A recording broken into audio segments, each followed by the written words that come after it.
বন্ধু বান্ধৱীসকল মই আলপনা বৰুৱা স্বাগতম সকলোলৈ আকৌ আহিলো আপোনালোকৰ মাজলৈ এটি নতুন ভিডিঅ' লৈ আজিৰ ভিডিঅ'টিত মই এই বাৰিষা সিজনত পাতৰ সৌন্দৰ্য বাগিচা শুৱনি কৰা ফুল এজোপাৰ যতন আৰু প্ৰতিপালনৰ বিষয় লৈ আহিছো লগতে মই ইয়াতে আপোনালোকক এটা অনুৰোধ কৰোঁ মোৰ চেনেলটো নতুন হয় আপোনালোকৰ সহযোগিতা খুবেই প্ৰয়োজন হেই আপোনালোকে মোৰ চেনেলটো সাবস্ক্ৰাইব কৰি দিব লগতে বেল আইকনটো ক্লিক কৰি দিব তেতিয়া মই যেতিয়া ভিডিঅ' দিওঁ আপোনালোকলৈ নটিফিকেশ্যন গৈ থাকিব তেনে আহক ভিডিঅ'টি আৰম্ভ কৰোঁ আজি মই লৈ আহিছোঁ পাতৰ সৌন্দৰ্য বাগিচা শুৱনি কৰা এই ফুলজোপা ইয়াৰ পাতবিলাক চাওক কি সুন্দৰ খিচখিচিয়া ফুলৰ পাতবিলাক সেউজীয়া যদিও এনেদৰে খিচখিচিয়া হোৱাৰ বাবে দেখিবলৈ খুব ধুনীয়া লাগে এইজোপা এৰেলিয়া প্ৰজাতিৰ হয় এৰেলিয়া বিভিন্ন প্ৰজাতি আছে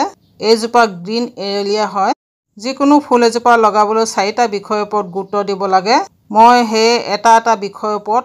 আপোনালোকক কৈ যাম প্ৰথম বিষয়টো হৈছে ফুলজোপাৰ গ্ৰোইং পিৰিয়ড দ্বিতীয় বিষয়টো হৈছে ফুলজোপাৰ পট্টু মাটি কিদৰে প্ৰস্তুত কৰিব লাগে তৃতীয় বিষয়টো হৈছে ফুলজোপাৰ লাইট লোকেশ্যন মানে ফুলজোপা আউটডোৰ নে ইনডোৰ সেইটো বিষয়ে জানিব লাগে আৰু 4 নম্বৰ বিষয়টো হৈছে ফুলজোপা পানী দিয়া বিষয়ৰ ওপৰত মই এই আটাইকেইটা বিষয়ৰ ওপৰত মোৰ ভিডিঅ'বিলাক দি থাকোঁ যাতে আপোনালোকৰ সহায় হয় প্ৰথমে আহক জানি লওঁ এই গ্ৰীণ এৰেলিয়া জোপাৰ গ্ৰোইং পিৰিয়ড সকলো ফুলৰ গ্ৰোইং পিৰিয়ড একে নহয় এই গ্ৰীণ এৰেলিয়া জোপাৰ গ্ৰোইং পিৰিয়ড হৈছে এই বাৰিষা সিজনতে এই ফুলজোপা খুব সুন্দৰকৈ গ্ৰো কৰে ইয়াৰ ব্ৰাঞ্চ ওলাই নতুনকৈ ইয়াৰ গুৰি অংশ পুৰা পোখা ওলাই নতুনকৈ সেয়ে আপোনালোকে এই ফুলজোপাক যদি বাগিচাত এড কৰিব বিচাৰে এই বাৰিষা সিজনতে বাগিচাত এড কৰি ল'ব মোৰ এইজোপা চাওক কি সুন্দৰ হৈছে পাতেৰে জপজপীয়া হৈ আছে দেখিবলৈ খুব সুন্দৰ লুকছ দিছে নহয়নে বাৰু উইন্টাৰ সিজনত ইয়াৰ গ্ৰোথ অলপ ৰখি যায় সেয়ে আপোনালোকে উইন্টাৰ সিজনত এইজোপা নাৰ্চাৰীৰ পৰা নানিব ভালদৰে গ্ৰো নকৰিব এয়া হ'ল ফুলজোপা গ্ৰোইং পিৰিয়ড এতিয়া আহক জানি লওঁ এইজোপাক লগাবলৈ পট্টু মাটি কিদৰে প্ৰস্তুত কৰিব লাগে এইজোপাক লগাবলৈ পট্টু মাটি প্ৰস্তুত কৰোঁতে আপোনালোকে ফচফচীয়া ৱেলডেন চইল প্ৰস্তুত কৰি ল'ব ফচফচীয়া ৱেলডেন মাটি প্ৰস্তুত কৰিবলৈ হ'লে আপোনালোকে বালিয়া মাটি ল'ব 60% আপোনালোকৰ যদি বালিয়া মাটি নাই তেনেহ'লে আপোনালোকে 50% সাধাৰণ মাটি আৰু 50% বালি দি বালিয়া মাটি প্ৰস্তুত কৰি ল'ব এইদৰে ফচফচীয়া মাটি প্ৰস্তুত কৰিলে ফুলজোপাৰ শিপাবিলাকে বাঢ়িবলৈ সুবিধা পায় ফলত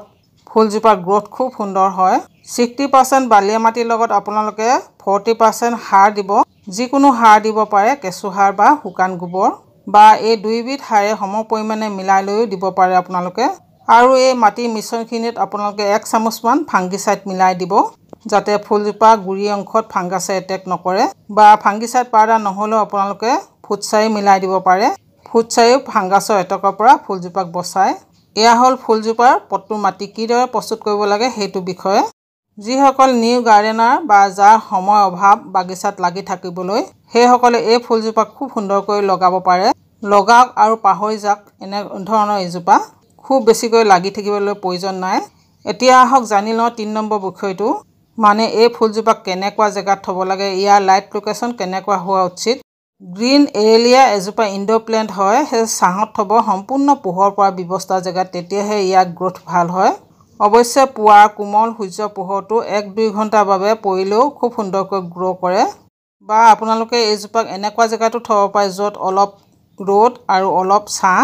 তেনেকুৱা জেগাতো থলে ইয়াৰ গ্ৰোথ খুব সুন্দৰ হয় এয়া হ'ল ফুলজোপাৰ লাইট লোকেশ্যন মানে কেনেকুৱা জেগাত থব লাগে এতিয়া 4 নম্বৰ বিষয়টো জানি লওঁ আহক 4 নম্বৰ বিষয়টো হৈছে ফুলজোপা পানী দিয়া বিষয়ৰ ওপৰত সকলো ফুলকে সম পৰিমাণে পানী নালাগে কিছুমানক খুব কমকৈ লাগে কিছুমানক খুব বেছিকৈ লাগে কিছুমানৰ পট্টু মাটি হেমেকাই থব লাগে যেনে ধৰক সাৰ্কুলেন্ট প্লেণ্টবিলাকক পানী কমকৈ দিব লাগে কিয়নো সাৰ্কুলেন্ট প্লেণ্টবিলাকৰ পাতত পানী ষ্টৰ হৈ থাকে বা কিছুমান ফুলৰ গুৰি অংশত বাল্বছ থাকে সেইবিলাককো খুব কমকৈ পানী দিলেও হয়